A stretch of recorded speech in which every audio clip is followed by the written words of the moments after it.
பாட்டி பார்த்தீங்கன்னா இன்னைக்கு கருவாடு தொக்கு பண்ண போகிறேன். வெறும் கருவாடு தொக்கு தான். வெறும் மிளகா பொடி போட்டு கருவாடு, தக்காளி பழம் ஒரு 3 பழம் நறுக்கி வச்சுருக்கிறேன்.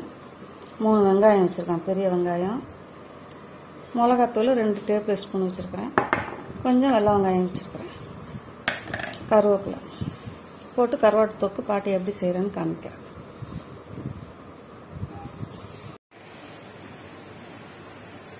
பாட்டி போட்டு சட்டி காய வச்சுட்டேன். எண்ணெய் ஊற்றிக்கிறேன்.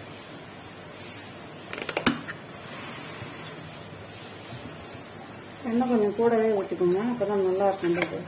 கருவாடு தொக்கு கொஞ்சம் சீரகம் போட்டு, கடுகு கொஞ்சம்,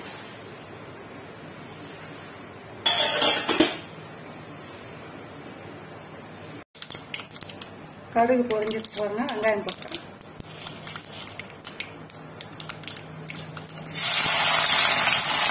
வெங்காயம் கொஞ்சம் நிறையா போட்டுக்கோங்க. 3 வெங்காயம் கொஞ்சம் பெரிய சைஸாக நறுக்கி வச்சுருக்கேன். பெரிய சைஸ் வெங்காயம் 3 வெங்காயம். வெங்காயம்னா இதுக்கு நம்ம சாப்பாட்டுக்கு திரட்டி சாப்பிட்ற மசாலாவை வெங்காயம் தக்காளி வேணும்.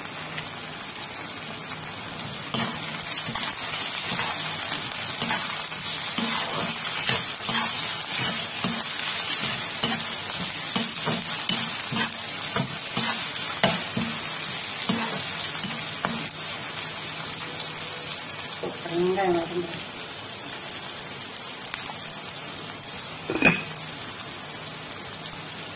அப்போதான் சீக்கிரம் வெங்காயம் வதங்கும். வெங்காயம் வதங்குற வரைக்கும் நான் வீடியோ எடுத்தேன்னா ரொம்ப லாங்காக போகும்.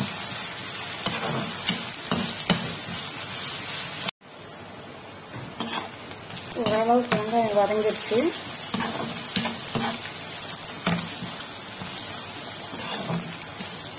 இந்த அளவுக்கு வதங்கினா போதும்.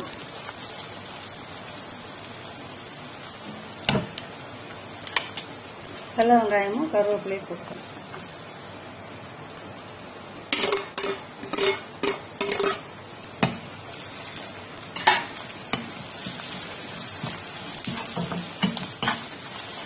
வெள்ளை வெங்காயத்தை தட்டிட்டு போட்டுக்கோங்க, முழுசாக போடாதீங்க.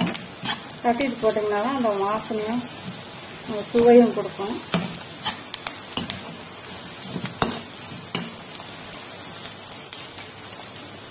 இப்போ தக்காளி பழம் போட்டுக்கிறேன்.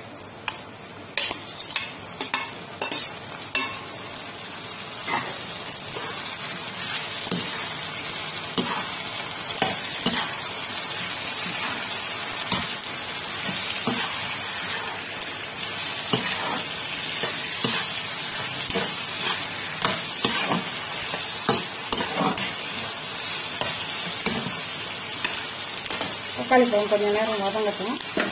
மூடி வச்சிடலாம். திறந்து பார்க்கலாம் எப்படி வந்துட்டுங்க.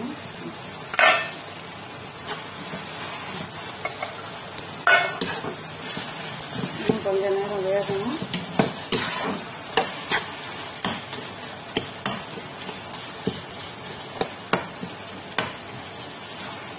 இந்த கருவாடு கவலை கருவாடு தான். முள் இருக்கும், அதில் இருக்கிற சுவை எதுலேயுமே இருக்காது. உங்களுக்கு ரொம்ப நல்லா இருக்கும். முள் குத்தாது. கவலை மீன், கருவாடு மீன் முள் குத்தாது. குழந்தைங்களுக்கு கொஞ்சம் பார்த்து தான் கொடுக்கணும். நம்ம சாப்பிட்றோம். சின்ன குழந்தைங்களுக்கு கொஞ்சம் பார்த்து பிசைஞ்சு கொடுங்க. நீங்களே பிசைஞ்சு கொடுக்கணும். ஆனால் ரொம்ப டேஸ்ட்டாக இருக்கும். பழைய சாப்பாட்டுக்கு, பழைய சோத்துக்கெல்லாம் வச்சு சாப்பிட்டோன்னா எனக்கு ரொம்ப பிடிக்கும். பழைய சாப்பாட்டுக்கு வச்சு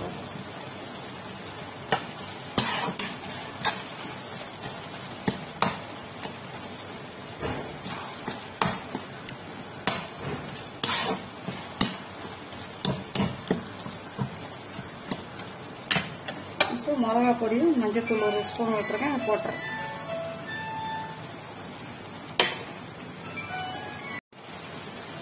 அப்புறம் மிளகாத்தூள் போட்டுட்டேன். இப்போ கிளறி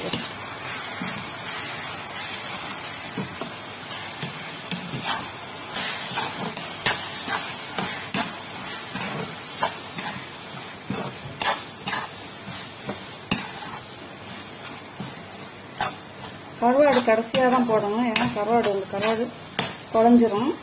கடைசியாக கருவாடு என்னடா இன்னும் கருவாடே போடல, கருவாடு தொக்குன்றாங்க, இன்னும் கருவாடு போடலையே. இதெல்லாம் போட்டு மேட்ச் ஆனோன்னு தான் நம்ம கருவாடை போடணும். முதல்ல போடக்கூடாது. இப்போ போடுறேன் கருவாடு. கருவாடு நல்லா கழுவுனனால எல்லாம் பிஞ்சு போச்சு. உப்பு போட்டு உரசி கிரிசி கழுவணும்.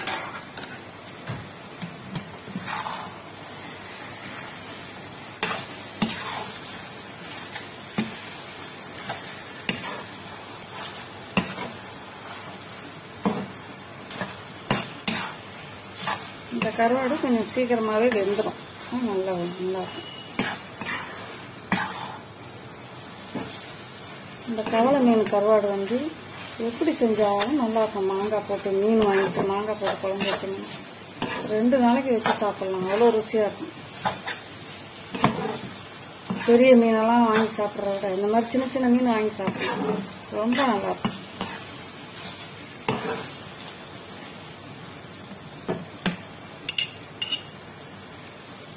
இப்போ நான் அதை மூடி வச்சேன்.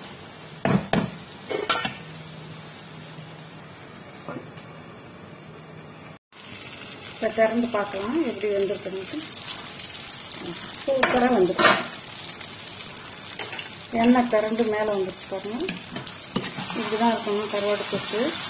தண்ணியெல்லாம் கொஞ்சம் கூட ஊற்றக்கூடாது. இந்த கருவாட்டில் தக்காளியில் வர தண்ணியும் எண்ணெயும் தான் இருக்கணும். கருவாடு தொக்கு இப்படிதான் பண்ணணும். கருவாடெல்லாம் நல்லா வந்துருச்சு. நல்ல மனம் வருது. பூண்டு மனம் அருமையாக இருக்குது. இப்போ கொத்தமல்லி தரப்பலாம்.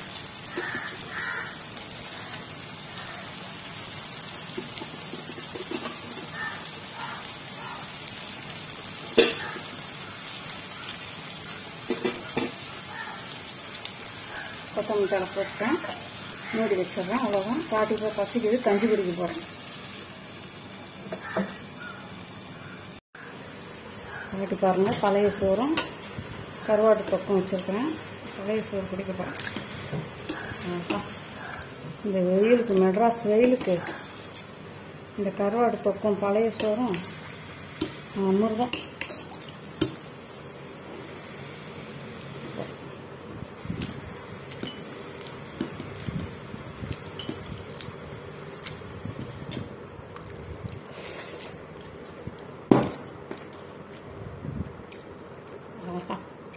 எப்படி வருது பாருங்க.